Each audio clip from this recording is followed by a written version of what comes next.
वो thermophilic bacteria से हुआ और मैं टेम्परेचर 22 में रेज 32 में रेज कर दिया तो उसमें उसका डिजीज बहुत बढ़ जाएगा। बैक्टीरियल इन्फेक्शन हुआ कि नहीं, ये क्या चीज़ देख के किसी को पता? फेनरॉइड इनोक्यूलेशन होने के 24 आवर्स बाद उसका सिम्टम्स विजिबल होता है। उसका पूरा फुल ट्रीटमेंट थोड़ा डिटेल्स में। बॉडी के ऊपर स्लाइम छोड़ रहा है या नहीं छोड़ रहा है, उसके ऊपर आपको ट्रीटमेंट करना है। पोटेशियम परमैंगनेट जो है ऑक्सीडाइज करता है, ठीक है। ऑक्सीडाइज मीन अगर स्लाइम नहीं छोड़ रहा है उसको नया पानी आप दोगे तो नया पानी में उसको तकलीफ पहुंचेगा। कोई एक सर्टेन मेडिसिन को लेके उसका पूरा फुल डोजिंग कितना दिन डोज करोगे, क्या वाटर चेंज, ये सब। मच्छी कैसा है, मच्छी मेडिसिन ले पाएगा या नहीं ये आपको देखना पड़ेगा, फिर आपको मेडिसिन देना। हाँ। तो वो डिस्कस का जो बैक्टीरिया है वो अच्छा डिस्कस जो है उसका स्लाइम स्ट्रक्चर तो तब क्या वो आप मेन टैंक में ही सबको ट्रीट करोगे ना कि ये दो को अलग उसको क्वारंटाइन टैंक में लेके ये दो को अलग ट्रीट? तो दोस्तों आज हम लोग हैं इन नॉनीज एक्वा का एक नया वीडियो में।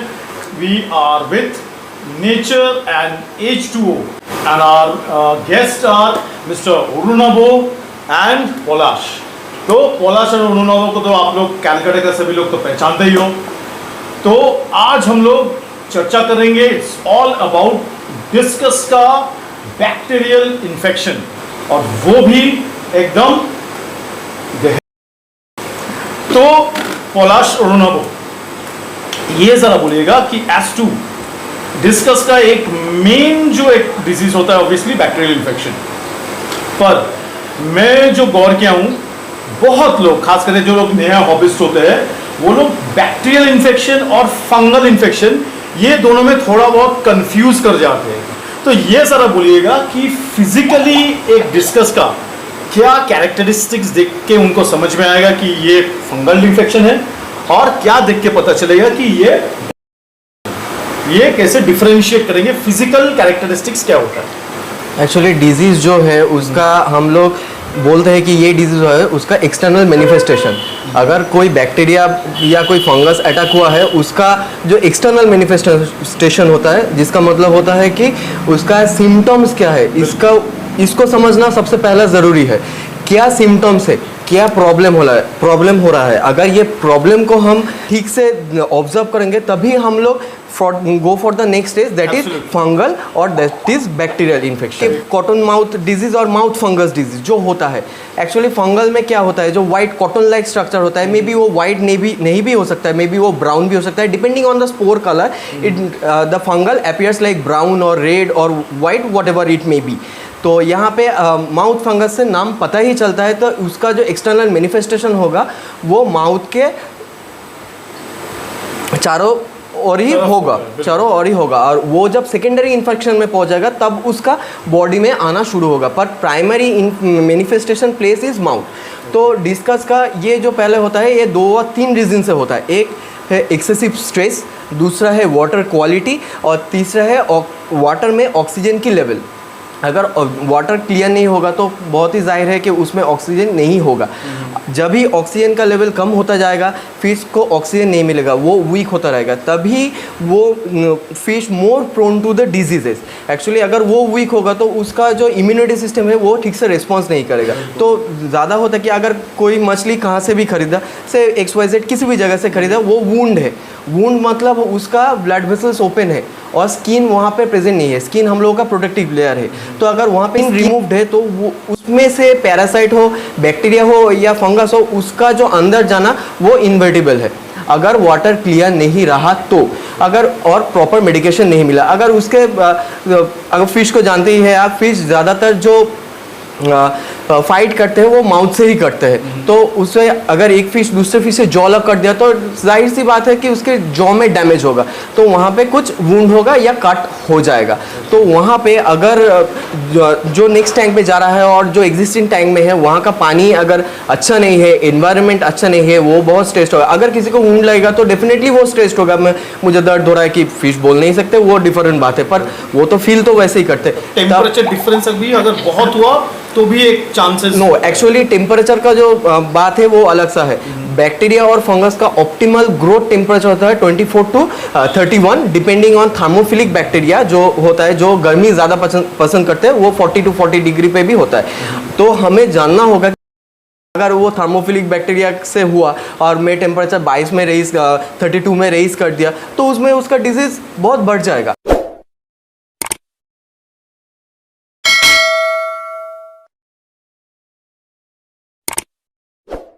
तो फर्स्ट होता है कि हम लोगों को पता है जो रॉक सॉल्ट होता है वो एंटीसेप्टिक होता है, ठीक है। तो फर्स्ट अगर कोई वुंड है तो जनरल क्योर और उसके साथ वो जो रॉक सॉल्ट चार्ज करना पड़ेगा, तो उसको क्लोज ऑब्जर्वेशन में रखना पड़ेगा कि कुछ फाटदार मूवमेंट हो रहा है कि नहीं। अगर वो ग्रोथ बंद हो गया तो ठीक है, अगर नहीं हुआ तो then we go for the antibiotics. अच्छा, तो फंगल का क्या मेनली सिम्टम्स है, क्या फिजिकल सिम्टम्स होता है? बैक्टीरियल इन्फेक्शन हुआ कि नहीं, ये क्या चीज़ देख के किसी को पता? बैक्टीरियल इन्फेक्शन अगर होगा तो सबसे फर्स्ट फिश का जो फिन है वो देखिए, डिस्कस हमेशा अपना फिन खोल के रखता है। अगर वो कॉर्नर पकड़ रहा है, उसका पिगमेंटेशन डार्क हो रहा है और वो फिन क्लैम्प कर दिया, ये सब डिजीज़ है। और उसके साथ उसका जो नीचे वाला जो फिन होता है वहाँ पे देखोगे म्यूकस थ्रेड लाइक झूल रहा है, तो उससे लगेगा कि अगर कोई बैक्टीरिया व फंगस से इन्फेक्टेड है, मोर प्रोन टू बैक्टीरिया से इन्फेक्टेड है, तो वो क्या करेगा, बैक्टीरिया उसके स्किन में है और अंदर में है, वो क्या करेगा, उसका आउटर लेयर छोड़ के नया आउटर लेयर बनाने की कोशिश करेगा, म्यूकस छोड़ेगा और स्लाइम छोड़ेगा। तो अगर फिश हेवीली इन्फेक्टेड है तो आप देख सकते हो कि उसके बॉडी से वो स्लाइम रिलीज कर रहा है, वो आप देख सकते हो उसके बॉडी से mucus long thread like structure की तरह झूल रहा है, तो तभी आपको देखना पड़ेगा। और डिजीज़ हो गया तो आप देखोगे फीड मछली जो फीड जनरली रहता था वो कम हो गया, वो ग्रुप में नहीं रहेगा, वो आइसोलेटेड रहेगा, कॉर्नर में रहेगा, पिगमेंटेशन डार्क हो जाएगा। सब फील्ड में पिगमेंटेशन डार्क नहीं होता, कभी फेड भी हो जाता है, कभी कभी फेड होता है। अचानक से देखा मेरा फिश पूरा लाल है, वो तो बहुत लाल है, अचानक से वो पूरा कलर छोड़ के वाइटिश हो गया है, फेड है, कॉर्नर में चला गया, तो इसके देख कर आइडेंटिफाई कर सकेगा हाँ फिश में कुछ प्रॉब्लम है। And after the close observation you can say that it's a bacterial issue and we should take that fish under medication. अच्छा, और जब फिन रॉट होता है, हाँ, वो भी I believe that is a bacterial infection only, वो है और बहुत एडवांस स्टेज में? नहीं, एडवांस स्टेज नहीं है। एडवांस स्टेज में तब होता है जब उसका फिन क्लैम्प करके गिरने लगेगा। आप देख सकते हो फर्स्ट जो जब वही तो बोलो, दैट इज फिन रॉट, जो आहिस्ते आहिस्ते वो खोने लगता है, खोने लगता रॉटिंग होता जाता है। हाँ, वो बोलो थोड़ा बहुत इसका 2 स्टेजेस होता है। पहले स्टेज में जब फिन रॉट इनोकुलेशन होने के 24 आवर्स बाद उसका सिम्टम्स विजिबल होता है। सिम्टम्स क्या विजिबल होता है, फिश का जो फिन्स रहता है वो बेसिकली ट्रांसपेरेंट होता है in case of at least in case of discuss most of the cases. But आप देख सकते हो उसका जो कॉर्नर होता है, कॉर्नर साइड जो होता है वहाँ पे वो वाइटिश होता रहेगा, वो ट्रांसलूसेंट हो जाएगा, वो ट्रांसपेरेंट वाली बात नहीं रहेगा। उसके बाद वो देख सकते हो धीरे धीरे अदर्स फिन पे भी हो रहा है, और वो जब सेकेंडरी स्टेज और मोस्ट उसका इनोकुलेशन बहुत अच्छे से हो गया है, मैनिफेस्टेशन बहुत अच्छे से हो गया, आप देख सकते हो फिन का जो रेज होता है वो टूटने लगेगा, वो अटैच रहेगा पर टूट के ऐसे फ्रेजाइल रॉटन, उसके बाद से शायद बॉडी रॉट रहेगा। और हाँ, और एक बात है, और बहुत पहले डायग्नोसिस होता है, आपका देखोगे फिन में जो ब्लड वेसल्स होता है वो रेड होने लगेगा। ब्लड वेसल्स में एक्चुअली टेल में वो ब्लड वाली बात नहीं रहता, वो रेड वाली बात नहीं रहता, पहले वो रेड होता है, उसके बाद वो जो वाइटिश कवर है वो आता है, उसके बाद उसका रेज टूटने लगता है, वो ड्रॉप हो जाता है। इससे होता है फिन रॉट। तो फिन रॉट में सबसे पहले होता है वाटर क्वालिटी, इसका बहुत दिनों से वाटर चेंज नहीं किया, फूड दे रहा है और excessive feeding, extreme bad condition, extreme आपको बैक्टीरियल वो इन्फेक्शन बहुत ही ज़्यादा उसका बढ़ गया हो, तभी वो तो फिन रॉट होता है। फिन रॉट होता है। इसका 2 उपाय है। एक है वाटर बहुत तरीके से ख़राब हो चुका है, बहुत तरीके से ख़राब हो चुका है, और एक रीज़न है ओवर फीडिंग।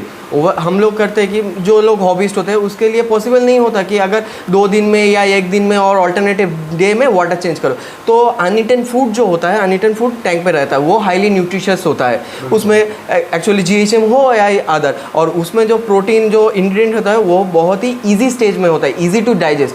तो इसमें बैक्टीरिया और फंगस का ग्रो होना तय है, इसीलिए धीरे धीरे मछली को फीड करें। और अनइटन फूड, अब मछली फीड करने के बाद 15 to 20 मिनट्स, तो मोर ओवर वो 1 घंटे बाद वो रिमूव कर देना चाहिए। फिर एक डिस्कस का, जब बैक्टीरियल इन्फेक्शन आप सिम्टम्स सबको पता चल गया कि वो हो गया, तो आप उसको आप कैसे, उसका पूरा फुल ट्रीटमेंट थोड़ा डिटेल्स में।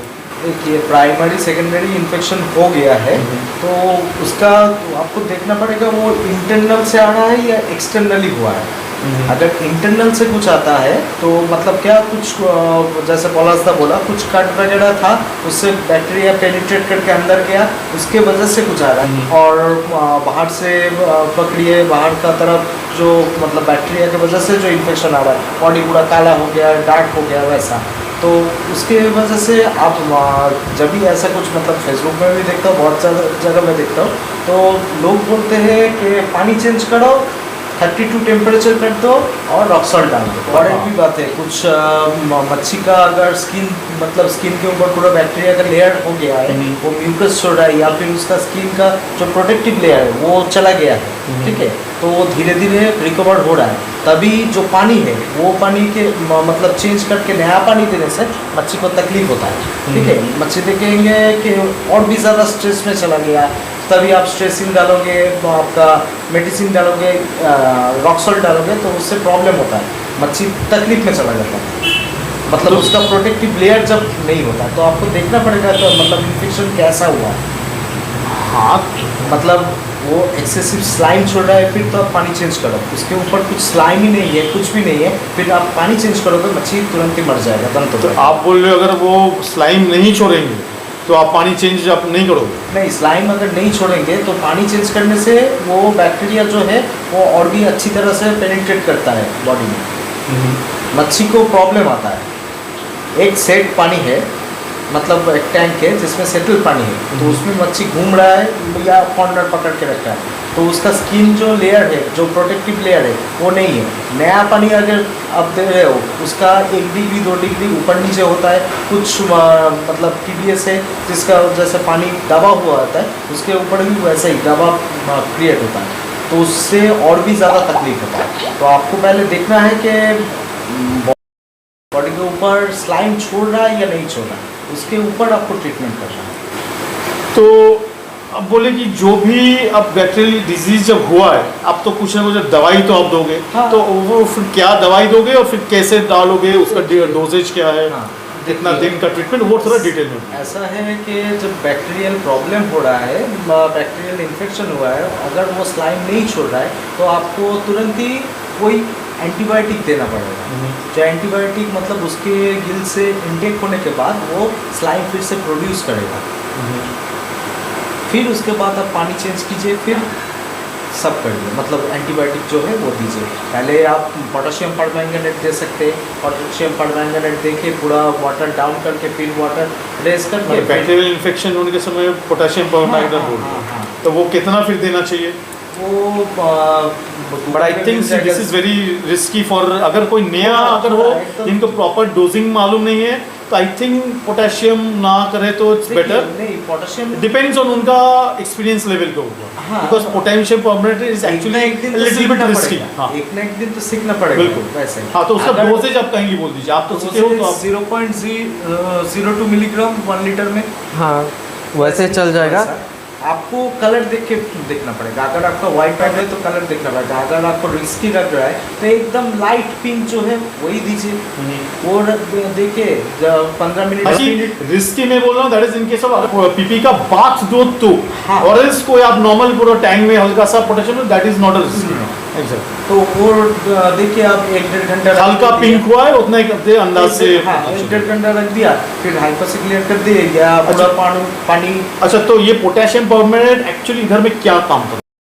पोटेशियम परमैंगनेट जो है ऑक्सीडाइज करता है ऑक्सीडाइज मींस इधर पे क्या हो रहा है आप थोड़ा और इजी सबको अगर नया हॉबीज को समझने के लिए ऑक्सीजन है तो ऑक्सीजन का पूरा साइकिल जीरो कर देता है नाइट्रोजन का पूरा साइकिल जीरो कर देता है जो बैक्टीरिया यानी अगर मैं गलत नहीं बोलूं बेनिफिशियल बैक्टीरिया भी मार देता है। हाँ, पूरा वाइप। तो फिर वो काम मने उसका अच्छा फिर क्या प्रोडक्शन फिश जो है फिश को भी ऑक्सीजन लगेगा जो बैक्टीरिया है उसको भी ऑक्सीजन लगेगा। ऑक्सीजन अगर नहीं होगा तो बैक्टीरिया क्या होगा पूरी मरेगा नहीं बट क्या होगा वो थोड़ा वीक हो जाएगा बैक्टीरिया, हाँ यूजफुल बैक्टीरिया बोल रहे हो। सब सब Harmful, useful दोनों।